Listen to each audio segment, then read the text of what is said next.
పాతపల్లి పోరాటంలో మీరు రాసిన పుస్తకాల నుండి మొదలు నిన్న చేర్యాలకు మీరు వెళ్ళి నిజ నిర్ధారణ చేసి మీరు సోషల్ మీడియాలో రాసినటువంటి వార్త వరకు అవి ఎంతోమందికి ఎంతో సాక్ష్యంగా నిలబడేటువంటి, అంటే కొన్ని సందర్భాల్లో అవే కోర్టుకు సమర్పించేటువంటి రసీదులుగా కూడా మారేటువంటి పరిస్థితులు ఉంటాయి. మొన్న చేర్యాల సంఘటన కూడా చూసామన్నా. అయితే మిమ్మల్ని కేవలం చేర్యాల కోసమే కాకుండా అసలు ఎందుకు ఈ దాడులు పెరుగుతున్నాయి అనే దాని మీద ఒక డిబేట్గా చెప్తే జనాలకు అర్థం కావాలి, దీని నుండైనా అవగాహన తీసుకోవాలనే అంశంలో పిలిచానన్న. చేర్యాల నుండి మొదలు పెడదాం. చేర్యాలకు మీరు వెళ్ళారు, ఆ నిజ నిర్ధారణకు సంబంధించినటువంటి విషయంలో మీ ఫేస్బుక్ పేజ్లో రాశారు. అంటే నేనేం అడుగుతున్నానంటే, ఒక క్రైస్తవుడిగా ఉన్నటువంటి వ్యక్తికి ఆ హనుమాన్ ఆలయంలోకి పోయి ఆ హనుమాన్ విగ్రహాన్ని తన్నడము వాళ్ళు చెప్తున్నట్టుగా, లేదు అని అంటే ఆ హుండీ పగలగొట్టడము, అక్కడ ఉన్నటువంటి సామాగ్రిని పగలగొట్టేటువంటి అవసరం ఏమొచ్చింది? అసలు ఈయన గుడిలోకి ఎందుకు పోయిండు? మొట్టమొదటిగా సంఘటన ఏం జరిగింది, అసలు బాధితుడు, దానికి సంబంధించిన పూర్వాపరాలు ఏవి తెలుసుకోకుండానే ముందస్తు ప్రచారం ఒక వైరల్ పద్ధతిలో జరిగినటువంటిది. ఓకే, హనుమాన్ దేవుని గుడిని తన్నారని, దేవత విగ్రహాలని విధ్వంసం చేశారని ఒక పెద్ద ఎత్తున వైరల్ జరిగి, ఆ తర్వాత దాడి చేసినటువంటి దృశ్యాలు కూడా అంతే వైరల్గా బయటకు వచ్చినాయి. ఇవన్నీ కూడా ఈ చేర్యాలలో జరిగినటువంటి, ఈ వేచరేని గ్రామానికి సంబంధించి ఎల్లదాస్ నగర్లో జరిగినటువంటి ఈ ఒక్క సంఘటన కేవలం లక్షల్లో ఒకటి అన్నమాట. ఇది లక్షల్లో ఒకటి అన్నది ఎందుకంటున్నా అంటే, ఇది వచ్చిన విధానం, ప్రజల్లోకి దాన్ని వదిలిన విధానమే ఇది ఖచ్చితంగా కట్టుకథగా ఒక పథకం ప్రకారం చేసినటువంటి దాడి అని చెప్పడానికి మనకు ఉన్నదన్నమాట. ఓకే, ఎందుకు చెప్తున్నా అంటే, ఈ దాడి చేసినటువంటి వాళ్ళు, వైరల్ చేసినటువంటి వాళ్ళు ఈ సంఘటనలో తర్వాతగా ఎంటర్ అయినటువంటి వాళ్ళు. నిజానికి వీళ్ళకంటే ముందే ఈ దాడి విషయాన్ని తెలుసుకున్నటువంటి గ్రామస్తులు ఉన్నారు. ఎల్లదాస్ నగర్ అనేటటువంటిది బేడ బుడగ జంగాలో నివసిస్తున్న ఒక వెలివాడ. ఓకే, అది వేచరేని గ్రామానికి సంబంధించిన ఒక హామ్లెట్ విలేజ్. దేవతల మీద దాడి అనగానే ఏమో దేవాలయాలను, హిందూ దేవతలు అన్నీ ఊహించేసుకుంటారు మనలు. పెద్ద పెద్ద గంటలు, పూజారులు అంతవరకు ఊహించుకుంటారు. అవి కాదు. ఈ బేడబుడగ జంగాలకు సంబంధించినటువంటి కులదేవతలైనటువంటి ఎల్లమ్మ, పోచమ్మ, కట్టమైసమ్మ లాంటి ఒక 7 విగ్రహాలని వాళ్ళు వరుసగా అక్కడ పెట్టుకున్నారు. ఆ పెట్టుకున్న తీరు, వాటిని వాడే విధానం అంతా కూడా సహజంగా అదొక ఎవరైనా తిరిగే ప్రదేశంలా ఉంది.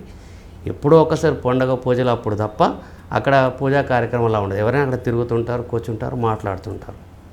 అక్కడ జరిగినటువంటి విషయంలో మనము ఈ దాడికి నేపథ్యం కూడా చూసుకోవాలి. ఓకే, దాడిలో మనం ఎవరినైతే దోషిగా చూపిస్తున్నామో ఆ వ్యక్తి ఎవరు, అతని అస్తిత్వం ఏమిటి, ఆయనకున్నటువంటి రాజకీయ విశ్వాసాలు ఏమిటి, అతను చేసేటటువంటి జీవన విధానం, రోజువారీ కార్యాచరణ ఏముందని చూస్తే ఇది మతం కోణంలో వచ్చిందా, విగ్రహాలు ధ్వంసం చేసినాడు, దాడి చేసినాడు అనే విషయాల్ని ఎట్లా చూడాలనేది మనం నిజమా అబద్ధం చూడొచ్చు. కానీ ఇది క్రిస్టియన్గా అంటే అన్య మతస్థుడు ఇంకో మతం మీద దాడి చేసినటువంటి విషయంగా ప్రొజెక్ట్ చేసి అక్కడే కుట్ర ఉందనేది. కేవలం ఈ ఊబిది అజయ్ కుమార్ అనేటటువంటి 25 ఏళ్ల యువకుడు, తండ్రి లేని పిల్లవాడు, ఒక తల్లి సింగిల్ పేరెంట్గా పెంచుతూ ఉన్నది. ఆయనకు చదువు సరిగ్గా అబ్బనటువంటి వాడు. వేడబుడగ జంగాలు ఏ మేరకు చదువుకుని వస్తారో మనం చూడొచ్చు. 15-16 ఏళ్ళ వయసు వచ్చిన పిల్లలందరూ కూడా నిత్యం కూలీ చేసుకుంటూ ఏ రోజు పని వస్తే ఆ పని, ఎంత క్రమశిక్షణ అంటే ఎంత ఒక పద్ధతి తప్పినటువంటి జీవితాలు ఉంటాయో వాళ్ళే చూడాలి. వాళ్ళ ఆలనా పాలన చూసుకునేవాడు కానీ, వాళ్ళ భవిష్యత్తు గురించి ఆలోచించేటటువంటి వాళ్ళు కానీ, వాళ్ళకి ఇవ్వాల్సిన సరైనటువంటి వస్తువులు కల్పించేటువంటిది ఏమీ లేదు. కాబట్టి ఏ పని దొరికితే ఆ పనికి వెళ్ళేటటువంటి వాడుగా ఉన్నవాడు ఆయన ఈ దేశంలో ఉన్నటువంటి మద్యము ఉంటే తప్ప రాష్ట్రాలని పాలించలేని, దేశాలని పాలించిన పరిస్థితులు ఆయన మద్యానికి బానిస అయినాడు. తండ్రి చనిపోయినాడు, విద్య బుద్ధి చెప్పేవాడు లేడు. భార్య ఈ వేధింపు భరించలేక వెళ్ళిపోయింది. ఈ తాగిన మైకంలో తల్లిని, బిడ్డను, భార్యను కూడా వేధించేటటువంటి పద్ధతి ఉన్నటువంటి వ్యక్తి, ఒక క్రమశిక్షణ లేనటువంటి వాడు. ఈ తాగేది కూడా మద్యమా, అందులో డ్రగ్స్ ఉన్నాయా, ఏం తాగుతున్నారు అంటే ఎక్కడ కూడా ఒక సర్టిఫైడ్ ప్యూర్ మద్యం దొరుకుతుందని చెప్పలేము. కల్తీ మద్యం ఎంతగా బారుతుందో, కల్తీ మద్యాన్ని బారినటువంటి వాళ్ళు ఎన్ని వేల మంది నిత్యం చచ్చిపోతున్నారో మనం చూస్తున్నాం. ఈ ఊబిది అజయ్ లాంటి యువకుడు ప్రతి ఊర్లో కొన్ని వందల మంది కనపడతారు, దాదాపు ఇంటికొక్కడ కనపడతారు. ప్రతి తల్లిదండ్రులకి అనుభవమే. తాగొచ్చిన కొడుకులు, తాగొచ్చిన భర్తలు ఎట్లా ప్రవర్తిస్తారో అలాంటి ప్రవర్తన చెందినటువంటి వాడు. ఆయన సరైన పోషణ చేసేవాడు లేక మతి కూడా తప్పి ఏం చేస్తారో తెలియనటువంటి వాడు. అతను తాగి అక్కడికి వచ్చి ఆ తాగిన మైకంలో అక్కడ పోషమాలు చిన్న చిన్న ఏవైతే ఉన్నాయో వాటి మీద రాళ్ళు ఎత్తేసిండని ఆ ఊర్లో పెద్దలే చెప్తున్నారు. అది చూసి వాళ్ళు పట్టుకొచ్చి పిసోడా గిసోంటి పనులు చేసినవేంద్రా అని ఆ ఊరు వాళ్ళే కాబట్టి వాళ్ళ బందే కాబట్టి పట్టుకొచ్చి తీసుకొచ్చి మందలిచ్చి వదిలేసి వెళ్ళిపోయినారు. అంటే మద్యమత్తులో ఉన్నప్పుడు కూడా ఎందుకు ఆలయాల్లోకి రావాల్సిన పరిస్థితి మరి? అది ఆలయం అని కాదు, దానికి ఒక ద్వారము గంటలు లేవు, ఓపెన్ ప్లేస్ 1 2 3 4 అని. దళిత వాడల్లోకి వెళితే కట్టడు కింద ఉన్నటువంటి వెనుకబడిన కులాలకు ఇళ్ళలోకి పోతే తెలుస్తుంది. చిన్నవి ఒక 2 ఫీట్ల ఎత్తు గోడలు కట్టుకొని పైన ఒక చిన్న సాబాది బాండ వేసుకొని 4 నామాలు పూసుకొని ఐలమ్మ గుళ్ళు పోషమ్మ గుళ్ళు చేసుకుంటారు. అట్లాంటి గుళ్ళే ఉన్నాయి. ఆయన కోపంలో ఆ పెద్ద మనుషులందరూ తనకి ఎవరు పట్టించుకోలేదనో తన పెళ్ళికి సంబంధించిన సమస్యలు ఏదో ఉంటే పెద్ద మనుషులు నిత్యం తిడుతుంటాడట. ఏ చిన్న విషయం జరిగిన నన్ను ఇలా చేశారు అలా చేశారు నన్ను కూడా పట్టించుకునే కోపంలోంచి ఫ్రస్ట్రేషన్ తిడుతుంటాడట. అలా తిడుతూనే ఎవరి మీద కోపం మీద బండల మీద ఎత్తేసిండు. ఆ సాబత్ బండ ఏదైతే అనిపోయిందో అవి పగిలినాయి. విగ్రహాలంటే పెద్ద గుళ్ళు కాదు, అందులో విగ్రహాలు మూర్తులు లేవు, వాటి లోపలికి వెళ్ళి ధ్వంసం చేయలేదు. పోషమ్మ గుళ్ళు ఉన్నాయి, వాటిని ధ్వంసం చేసిండు. అవి ఓపెన్గానే ఉంటాయి, అందరూ దాంట్లోకి వెళ్ళొచ్చు. మేము అందరం కూడా వెళ్ళాం, ఎవరైనా వెళ్ళొచ్చు, ఓపెన్గానే ఉంటాయి. అవి చిన్న రోడ్డు మీద ఉన్నాయి. దాన్ని చూసిన తర్వాత వాళ్ళు చూశారు, ఈ పిచ్చోడు ఏదో పిచ్చి పని చేస్తాడు, ఇది చేసినాడు అని చెప్పి అనుకున్నారు, తీసుకొచ్చుకున్నారు. ఊబిది అజయ్ కుమార్ అంటే ఏంటో, అతని జీవితం ఏంటో, ఆయన ఎలాంటి ప్రవర్తనలో ఉన్నాడో, ఎలాంటి మానసిక స్థితిలో ఉన్నాడో తెలిసినటువంటి పెద్దలు ఏం చేశాడు, ఇలాంటి పిచ్చి పని చేశాడు ఏందని అతని గురించి బాధపడి మందలిచ్చి పక్కెళ్ళ కొట్టారు. కానీ మా మనోభావాలు దెబ్బతిల్లాయి, మా దేవతలు పోయినాయి, మా మహాత్మంతో పోయింది, ఇదైంది అనేటువంటి భావాల వల్లే భౌతిక స్థితిని అర్థం చేసుకున్నారు వాళ్ళు. వీడు విగ్రహాలు ఉద్దేశంతో చేయాల, ఓకే, మనుషుల మీద కోపంతో తనకున్న మానసిక స్థితిలోంచి చేసినటువంటి చర్యగా చూసిరు తప్ప దేవుళ్ళు మతము మహిమలు వ్యతిరేకతలోంచి చేసినటువంటి వాడు కాదు. అక్కడ ఉన్న వాళ్ళు కూడా చెప్పిన ఒకానొక పదం ఏంటంటే తన భార్యకు సంబంధించినటువంటి విషయంలో ఎవరు పట్టించుకుంటలేరని. ఏ దేవుడు ఏం చేసిండు నాకని అని కూడా ఒక మాట అన్నాడు అనేది ఉంది. ఒక ఫ్రస్ట్రేషన్లోంచి చేసినటువంటి పనిగా దాన్ని చూసినారు. అంటే సాధారణంగా జనాలు కోపం వచ్చినప్పుడు దేవుళ్ళని తిట్టుకున్నటువంటి పరిస్థితి అంటారు. ఖచ్చితంగా మనం ఇళ్లలో చూడను, పిల్లలు చచ్చిపోయినప్పుడు కానీ, యాక్సిడెంట్లు చచ్చిపోయినప్పుడు కానీ, బాగా అనారోగ్యంతో చనిపోయినప్పుడు, చిన్న వయసులో చనిపోయినప్పుడు ఈ దేవుని ఇంట్లో పీనుగల, ఆ దేవుని గుడి కంపగొట్ట, ఎన్నో నోమాలు చేసినా, అవి చేసినా ఎన్ని చేసినా కూడా ఏ దేవుడు కాపాడలేకపోయినా దేవుని ఇంట్లో పీనుగల అనేటటువంటి మాటలు మనం వింటాం.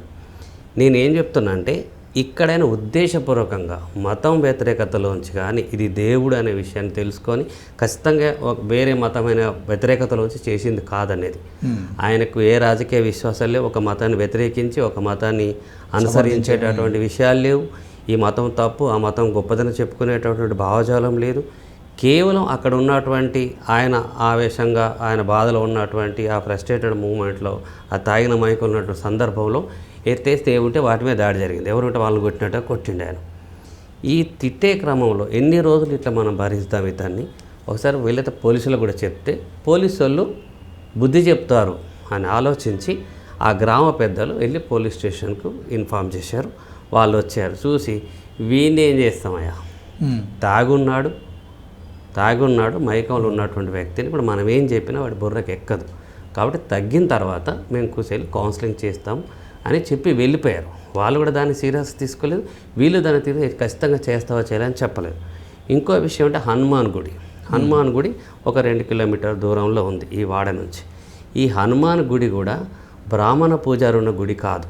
ఓకే, ఈ బేడబుడగ జంగాలు తప్ప ఇతర కులస్తులకు సంబంధించింది కాదు. ఎల్లదాస్ అనేటటువంటి ఆ గ్రామ గూడానికి సంబంధించినటువంటి వ్యక్తి తన సొంత భూమి లోపల సొంత డబ్బులతోని హనుమాన్ గుడిని కట్టుకున్నారు కాబట్టి వాళ్ళ కుటుంబ సభ్యులే ఆ గుడికి ఇప్పుడు పూజారులుగా ఉన్నారు. మొదట ఎల్లదాస్ ఉన్నాడు, ఇప్పుడు ఆయన కొడుకు రంగయ్య ఉన్నాడు.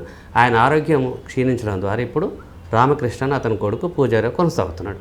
అక్కడ నిత్యం జరిగే కార్యక్రమం ఏమిటి, ఒక చిన్న గుడి ఉంది, కొందరు దాతలు చేయటం వల్ల వాళ్ళకి సంబంధించినటువంటి చేస్తే చిన్న అది ఒక గుడి రూపంలో ఉన్నది.